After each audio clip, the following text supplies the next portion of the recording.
2 days ago, my boyfriend, Aaron29M, sent me an email with everything that was in the protected folder. His friend was able to get into it. I am beyond disturbed. There were only 3 photos. One of the little girl in the Thanksgiving photos. She was dressed up in the prettiest little dress and shoes. Stuffed unicorn next to her. She appears to be asleep, although my mind is telling me it's a sadder reality than that. The second photo is of my mother holding the child in the dress. There are tears in her eyes. The last photo was of a wooden box. It had very ornate details on the front and sides. The picture, however, is kind of far away. When it came to making out the wording on the front, I couldn't at all, but I had my suspicions. I spent the whole night looking at these photos and many others. I think this was my parents' actual biological child. I think she died, and I'm starting to worry that they took me from somewhere. At first, I mulled over the possibility that I was a twin, but there are no photos with 2 babies. This new revelation has me constantly wondering if this child is buried in the spot. The spot is what I call this odd place on my family's land.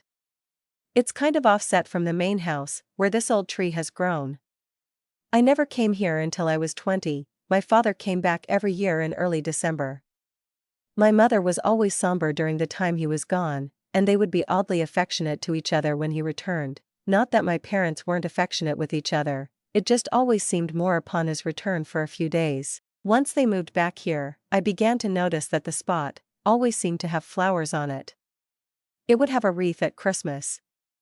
I asked about it 2 or 3 years ago, and they both just said it was just a reminder of the family members, yes plural, that have passed. I always just accepted that as their way of remembering their ancestors. I did something yesterday that I really struggled with internally. I dug up the spot. I feel bad, especially because of what I found. I found the box. I didn't open it, I know what was inside. On the front, my name was carved into it. Michelle Kimberly Nolan. May 19, 2013 to December 5, 2013. This is the body of my parents' biological daughter. I realized I was adopted, or kidnapped, or bought. I went back to digging through my parents' house during the day, and looking at photos at night. I hadn't paid much attention to the other people in a lot of the photos. Then I took a closer look at my father's only photo from his time in the Marines. He never liked to talk about it, and I never pushed. This photo is of him and one other man. I looked through the photos of 2013, and this man is in a few from that year, including Thanksgiving. He first appears in my mother's photos in 2012. In all, he only appears in 10 or so pictures. Today, I made the decision to visit my grandfather. He lives in a nursing home and has Alzheimer's. I wasn't expecting much. He apparently has some moments of being lucid, but those are very few and far between. The nurses did tell me he will occasionally speak of things that happened decades earlier. I went there hopeful to find out anything about this man. My grandfather wasn't able to say much of anything, he just kind of sat there as I talked to him. However, when I put the picture in front of him and pointed at the man, he began to nod a little. Eventually, he started to mumble, and finally get more clear, Chris. He just kept saying it over and over, Chris, Chris, Chris. I was a little shaken honestly, and I wondered if this man still lives around here. As I passed by the nurse's station on my way out, one asked me, "How is Mr. Nolan today?" I said, "Oh, as good as expected." "Can I ask if you have ever seen this man?" My grandpa said his name is Chris.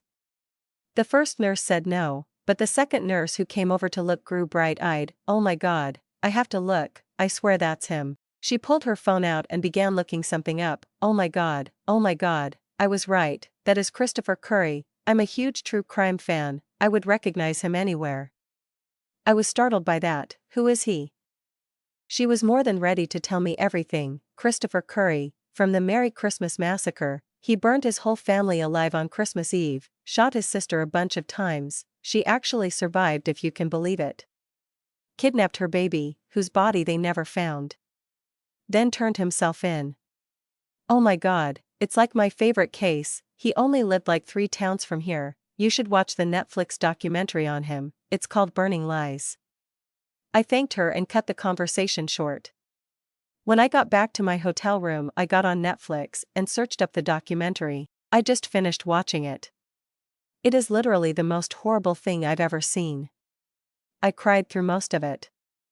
When they showed the picture of his sister Alicia holding her baby, I paused it.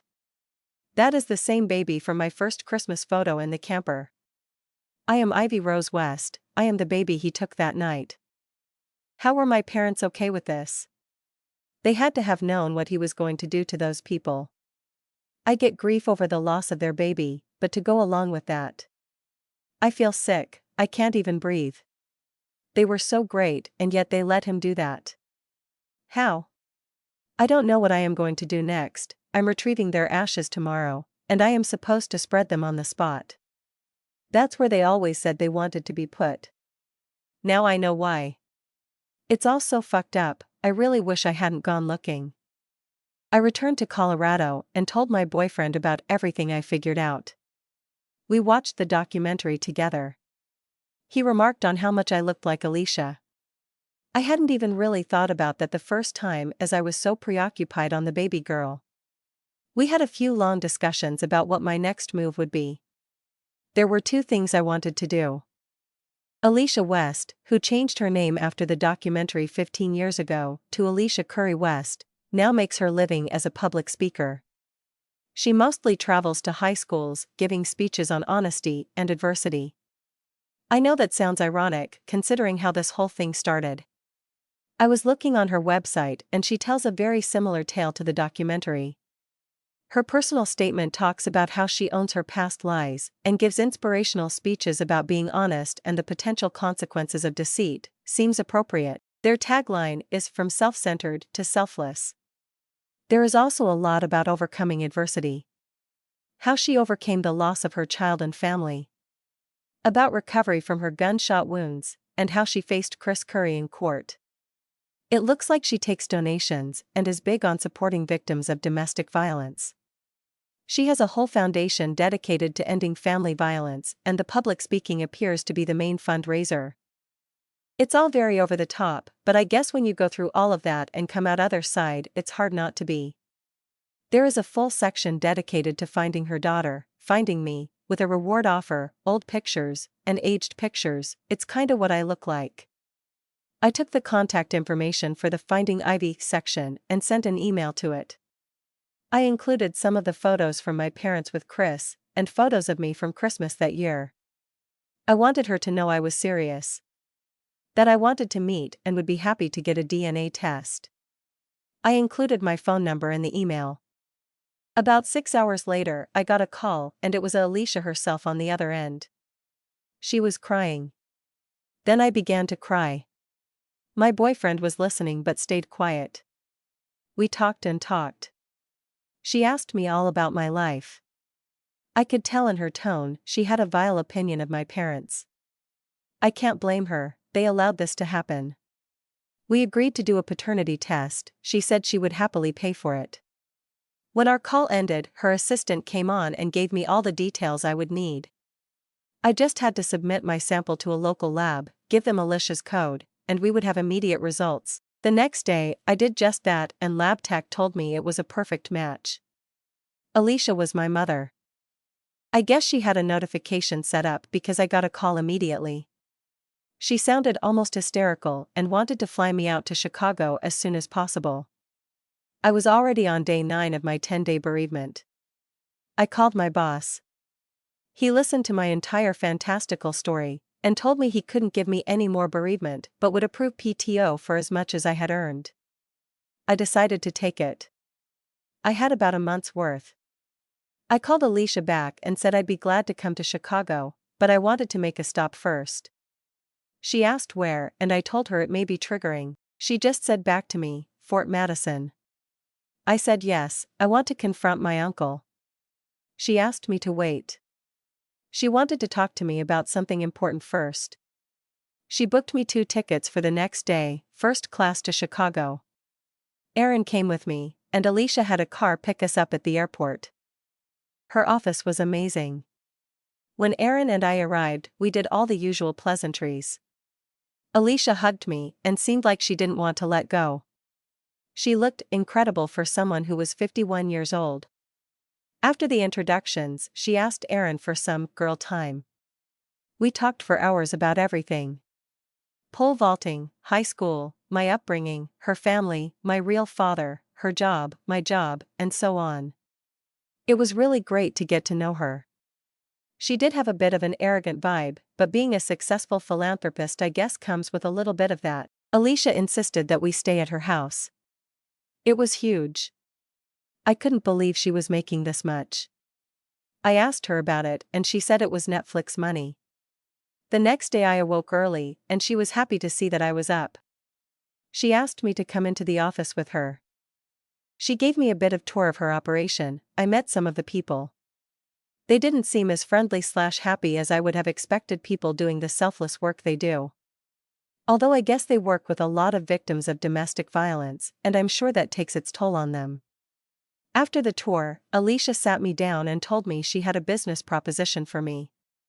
I was a bit surprised. She began talking about how Burning Lies had been one of the most popular documentaries in Netflix history, and that when she contacted them, letting them know we had been reunited, they were eager to do a follow-up. It would be a lot of money for both us. I think she could see the uncertainty in my eyes, because her whole tone changed. She started talking softer. I could tell she was trying to empathize with me. I asked her what this would entail. She said they definitely want to do an interview with the two of us together, and they'd like to film your confrontation with Chris. I was really apprehensive about this. I had no idea how I would react when I actually saw him in person. She assured me that I would be safe in every way. Aaron could be there, she would be there, whatever I needed. She also told me it was unlikely I would get my chance any other way. Chris had denied Alicia numerous times over the years, even during the documentary. If Netflix was involved, the higher-ups at the prison would make Chris do it, but without that it was unlikely I'd get an audience with him. I told her I needed to think about it. She said that was expected and to take my time. Aaron and I are both here in Alicia's house now. He's relaxing while I type this out. He's been no help. He just tells me do what I think is best and he backs me 100%. While I appreciate that, I really just want somebody to tell me what to do right now. I am so conflicted, this is so much all at once. 2 weeks ago I was Michelle Nolan and had just lost my parents in a tragic accident. Now I'm Ivy West and I've got a major studio wanting to watch while I confront my mass murderer uncle.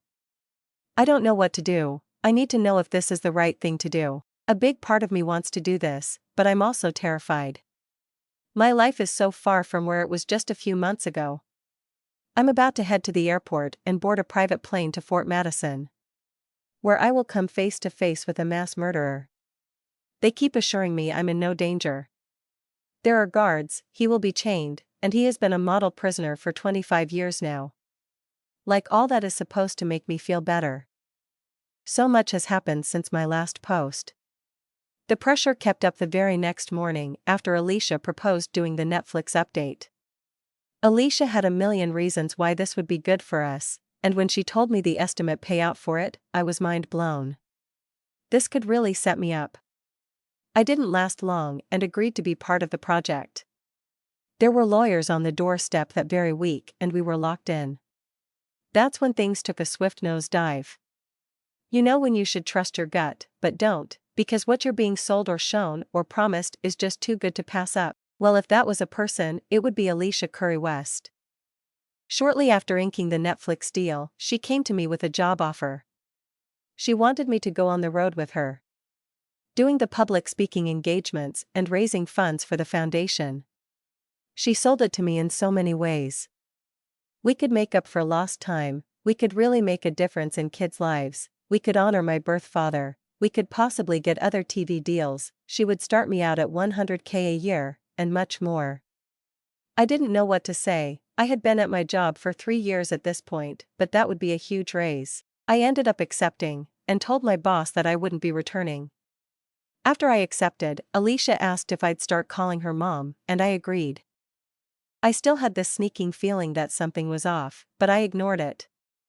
I mean, I had my real mom, she was rich, and she wanted me to have the same life she had. I began going to work with her the very same day.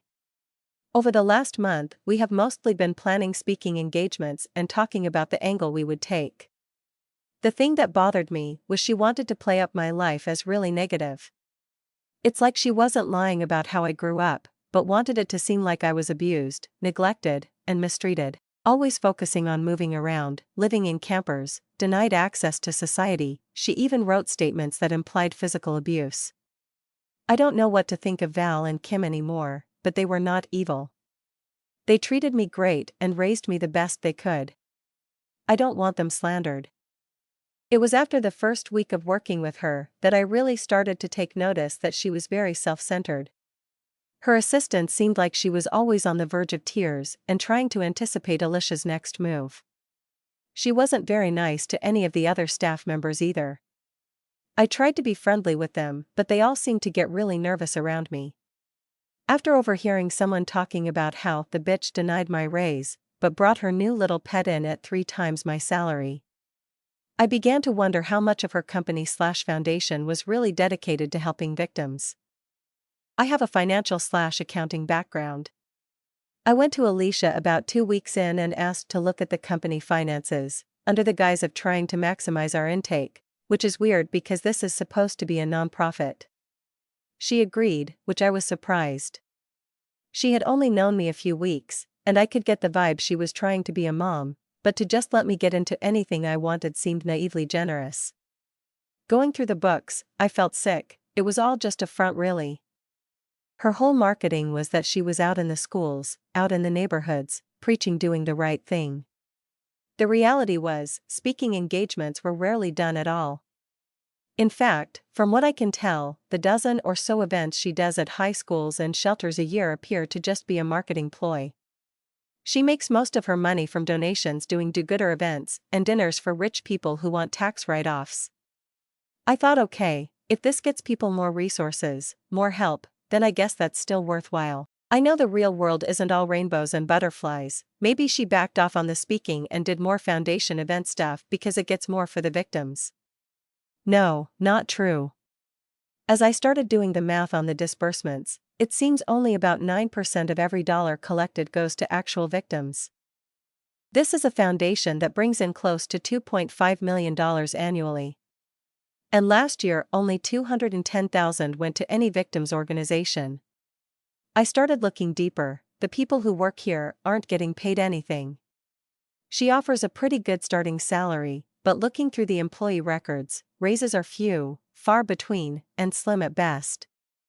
The operating costs were high, with most of that being in the form of fancy events to impress her rich donors. The largest piece of the pie appeared to go to Alicia. She listed as having a salary the same as the employees, but she lives in a company home, has 3 luxury company vehicles, gives herself a ridiculously high per diem for any time she's out of the office. In the past few years she has traveled 4 conferences, speaking engagements and company retreats to San Francisco, Paris, Tokyo, and a number of other places. When I asked about it, she didn't get defensive, she didn't angry, she didn't try to lie. She was proud, she bragged. She started laying it all out.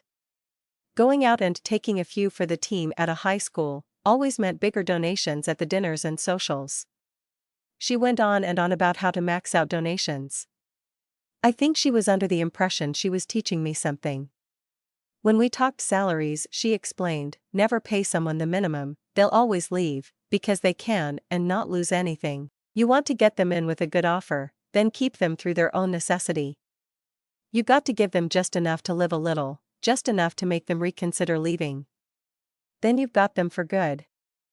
Her unethical business practices aside, I asked her how she felt about the people she was supposed to be helping.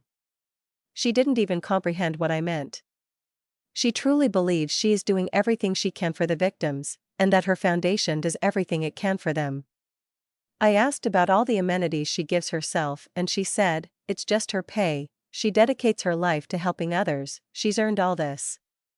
This woman is a total narcissist.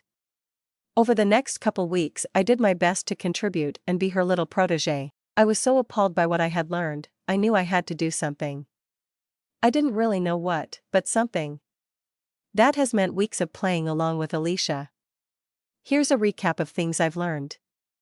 She has had just about every form of plastic surgery, all medically necessary and covered by her company, of course. She also offered to get me new boobs, saying, "You're young now, but a little enhancement never hurt." She planned a 4-day company retreat to Aspen, because I'm from Colorado, and when I asked why would we go there in the summer, she just said to consider it a birthday present.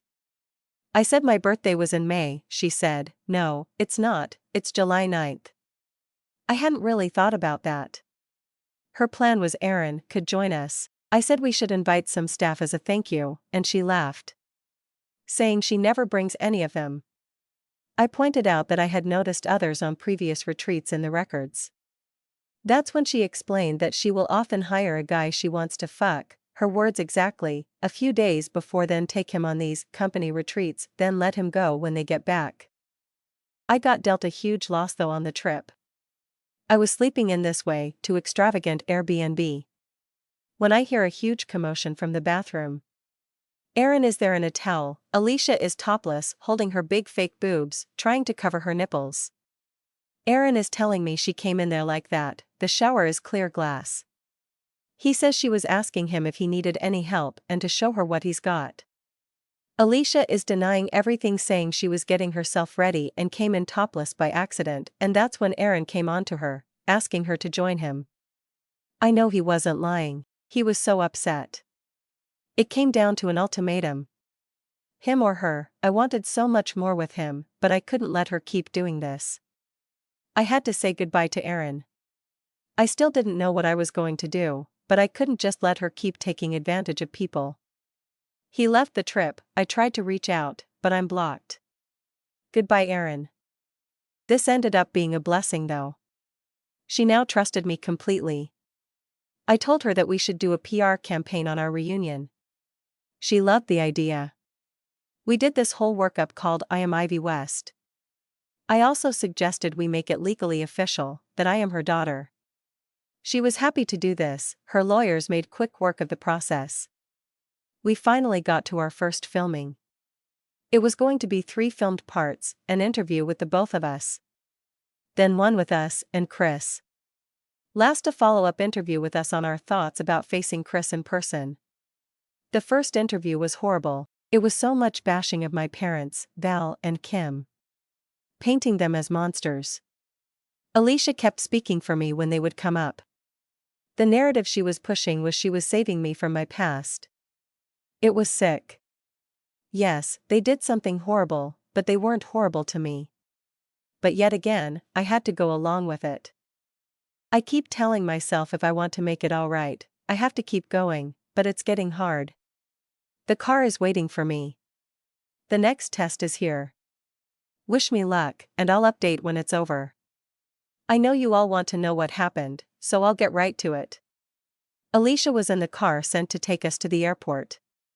She tried to make upbeat conversation. I could tell she was excited. I, however, was not. This eventually got her attention, and she asked me what was wrong. I played it off, said, "I'm just thinking about Aaron." She replied, "Sweetie, you're better off without him, he's not strong enough for women like us." That stung, but I pressed on. Was my dad strong enough? She released a short laugh. Not at all, although he had more backbone than I thought. He made me confess to Chris. Which ultimately got him killed. No, he was just a means to an end. Honestly, between just us, I'm not 100% sure he was your father. You were having an affair? I know I didn't hide my look of disgust. No, but that doesn't mean I didn't enjoy some extra fun. He traveled a lot for work. I'd treat myself to weekend getaways. Sometimes things happened. I mean, he's probably your father. She looked at me and noticed my expression.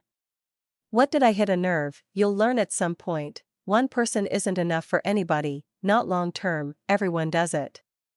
I just learned the truth early. Besides, it runs in the family. Chris wasn't my father's kid, and everyone knew it, except Chris. Why do you think I was everyone's favorite? I looked at her again, even more shocked. She kept going. Oh, don't feel bad, my dad, He was having affairs too. It was funny because he liked the femboys. God, he was such a freaky old man. He would donate to an anti-gay cause one day, then turn around and buy some 19-year-old guy the next. He was the first one to back up my aunt when she disowned Robert too. She laughed at that point. In disbelief, I continued, "Who's Robert?" She went on, "My cousin, he was like 17 at the time of the fire. He came out to my aunt just before the holidays. She disowned him on the spot, so did my grandparents. If they hadn't, I guess he would been roasted the same as the others. It actually worked out for me, because not only did I get the life insurance for Billy, but also all my parents' assets, my aunt's assets, and my grandparents'. It was nearly $3 million.